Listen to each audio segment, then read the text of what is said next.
Okay, get ready for this one. The story we're diving into today, well, it might just make you question everything you think you know about, just normal everyday lives. Yeah. It's the case of Gisèle Pelicot, a woman who went through, well, let's just say a decade of unimaginable horror. Hmm. And get this, it was all happening right there under the cover of what seemed to be totally regular marriage. It's really unsettling, just how easily this mask of normalcy can hide something so dark. I think this case is a real wake-up call. It shows just how little we can truly know about what's going on behind closed doors, even with people, we think we know, people we think we can trust. Exactly, it's chilling. Giselle, she was a caregiver, known for her kindness, seemed to have a happy marriage with Dominique.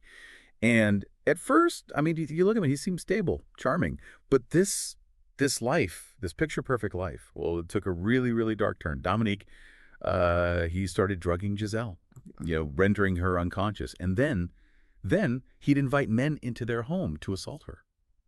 And the worst part, he documented every single thing, like meticulously archiving it all, the evidence of his crimes. And the sheer scale of this abuse is it's mind-blowing. We're talking over 20,000 images and videos, more than 50 men. I mean, it just sends chills down your spine. Just thinking about how someone could exploit trust and vulnerability in such a calculated and systematic way. It's just, I don't know, it's difficult to wrap your head around it. This went on for 10 years, Yeah. a decade. And Giselle, she had absolutely no idea. It makes the betrayal even more, well, I mean, how can you even describe it? It raises so many questions about how something like this could go unnoticed for so long. Yeah. It does, doesn't it? It's the question that haunts us all. What did we miss? What signs were there? Or even worse, did we choose to ignore red flags because they just didn't fit with how we saw this seemingly normal couple? So how did this all end? How was this nightmare finally brought to light? What happened to finally break this facade and reveal the horrors hiding beneath? Well, believe it or not, the unraveling started with something that, on the surface, seemed completely unrelated. Dominique was arrested, get this, for filming women in a supermarket. Without their consent, obviously. Wait, hold on. So a minor offense, I mean, compared to what he was doing at home, that was the catalyst. That's what exposed this intricate web of abuse. It's hard to believe that such a small thing, relatively speaking, could be the tipping point. I know, right? It really underscores how important it is to take all forms of misconduct seriously. You never know what might be hiding beneath the surface. You never know what seemingly small offense could be a sign of something far more sinister. So anyway, during the investigation, the police, well, they stumbled upon a hidden collection of images and videos, and they were all documenting the abuse of Giselle. It was like opening Pandora's box, just unimaginable depravity. Wow. I mean, I can't even imagine the shock, the horror that those investigators must have felt as they uncovered that evidence. Absolutely. It was a turning point, a major one. Dominique was immediately charged with, well, multiple counts of sexual assault, among other crimes. And as they dug deeper, the true extent of what Giselle had endured became, well, horrifyingly clear. I can't even begin to fathom what she must have gone through, what she must have felt learning the truth. A decade, 10 years, just stolen from her, violated in the most intimate way by the person she trusted most. It's just heartbreaking. So how did she react? How did she respond to this devastating revelation? I mean, as you can imagine, it was utterly devastating. It was like her whole life had been a lie, carefully constructed to discover that her own body had been violated so many times without her even knowing. The betrayal is, well, it's unimaginable. It's hard to even try to understand that emotional turmoil, the feeling of being so utterly violated. How do you even start to process something like that? And here's the thing. It's Giselle's response to this trauma that really sets her story apart. Instead of retreating, instead of hiding, she made this incredibly courageous decision. She decided to step into the light. That's incredible. To choose that path after going through something so horrific, it really speaks to her strength, her resilience. It does. She gave up her right to anonymity, She insisted on a public trial. Her reasoning was, well, it was both simple and profound, I think. She wanted to raise awareness. She wanted to prevent other women from suffering the same fate. She refused to be silenced. That's powerful. It's a testament to her strength. Yeah. She refused to let this define her. She chose to become, well, a beacon, a voice for others. Yes, exactly. It was a pivotal moment, really. Her decision to share her story, to confront her abusers in such a public way, it transformed her. She went from victim to advocate, a powerful advocate for justice. Let's talk about the trial itself. What were the specific charges brought against Dominique and the other men involved in this? Oh, Dominique faced a whole slew of charges: rape, drugging, facilitating the assaults on Giselle. And the 50 other men involved, they faced charges as well. Their sentences ranged from 3 to 15 years for their participation in these horrific acts. Dominique himself received a 20-year prison sentence. And Giselle's testimony must have been critical in securing those convictions, right? Absolutely, no doubt about it. Her composure, her determination, it was extraordinary. She spoke about her experiences with incredible clarity and bravery, and she made sure the focus stayed where it belonged, on the crimes that were committed against her, not on any misplaced shame or blame that survivors so often face. I can't imagine how difficult it must have been to face your abusers in court, to relive those horrific experiences so publicly. It must have taken immense courage. It did, it really did. But her willingness to speak out, it resonated far beyond the courtroom walls. It sparked outrage, and it ignited these much-needed conversations about the societal failures that allowed this abuse to go on for so long. So it sounds like Giselle's story became a catalyst for change, Yeah. a real turning point in the fight against this kind of abuse. Exactly. Her case really shone a light on the inadequacy of the support systems that were out there, the ones for survivors of sexual violence, particularly those who have suffered abuse in their own homes. Her story obviously touched a lot of people. It reached Sure. far beyond her own community. It did, definitely. Even President Macron, he publicly commended Giselle, recognizing her as a symbol of courage and resilience. Her story became this rallying point for feminists and activists. They demanded stronger laws against gender-based violence, and they demanded better support systems for survivors. It's amazing to see how her bravery sparked such a powerful movement. It really is. And the impact of her case, it goes even deeper than that. Just think about the men who were involved, their backgrounds. Teachers, businessmen, laborers. It was a mix. And this diversity, it shattered this dangerous myth that all perpetrators fit a specific profile, that they only come from the fringes of society. It underlined a really uncomfortable truth: the potential for this kind of abuse. It exists everywhere, across all social strata. That's a sobering thought. It really challenges our assumptions, forces us to confront the fact that this could happen anywhere, to anyone. Exactly. It's about challenging our own biases, and working to create a culture where violence against women just isn't tolerated. Now, let's dig into some of the more, uncomfortable questions this case brings up. What allowed this abuse to go on for so long? What were the blind spots in society that enabled it? And maybe the most important question: what can we learn from all of this, from Giselle's story?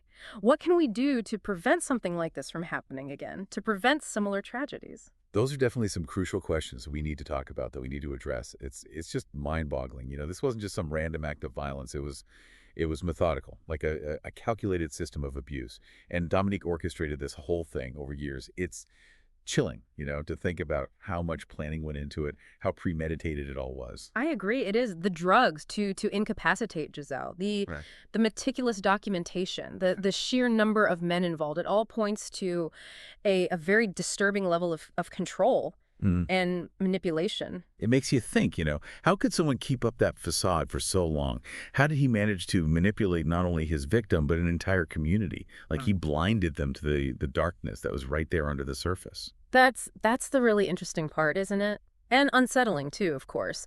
This case forces us to look beyond the individual, the perpetrator. It forces us to examine the bigger picture, the forces at play in society that allow this kind of abuse to happen. It's about asking ourselves, what are the stories we tell ourselves? What are the power dynamics? What creates this climate where these horrific acts can not only occur, but stay hidden for years and years? You're talking about like toxic masculinity, the way we kind of normalize violence against women, the pressure to keep up this perfect image, even if it means sacrificing truth and safety. Yes, exactly.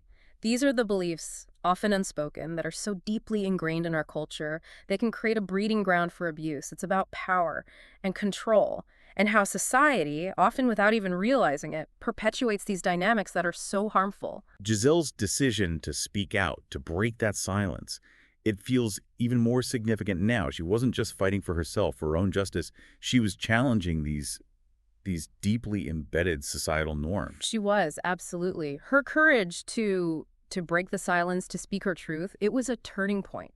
It empowered others to come forward, to share their own stories. and to demand change, a change in how we address these crimes and hopefully how we prevent them. Her case sparked outrage and a lot of difficult conversations that needed to happen. So did her bravery lead to any actual change in how society deals with violence against women? It did. It really did. After Giselle's case, there was a big increase in the reporting of sexual violence, especially in cases where drugs were used. Her story, even though it was horrifying, it gave other survivors a platform, a voice. It allowed them to seek justice. So her courage created a ripple effect. It gave others the strength to come forward. Yes, exactly.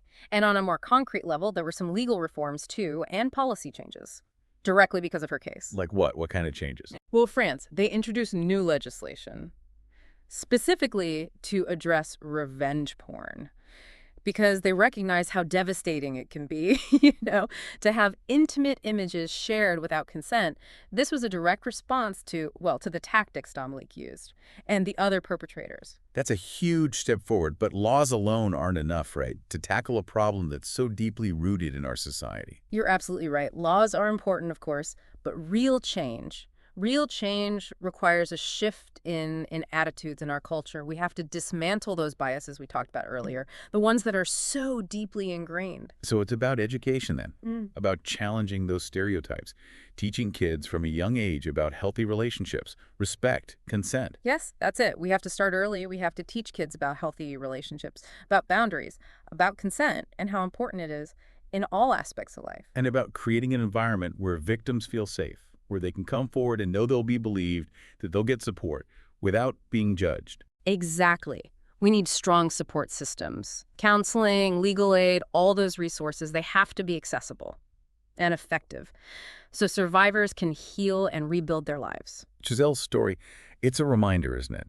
Even though it comes from such suffering, it's a reminder that even in the darkest times, change is possible. It is, definitely. Her courage, her resilience, they've paved the way for a future, hopefully, where everyone is treated with dignity and respect, where violence against women is just the thing of the past.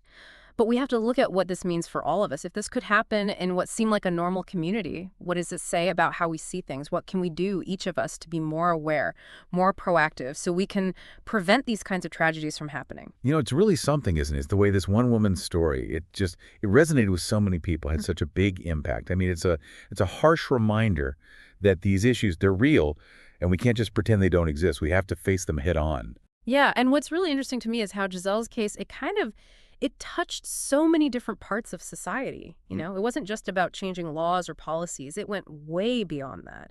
It sparked conversations everywhere, like in homes, schools, workplaces.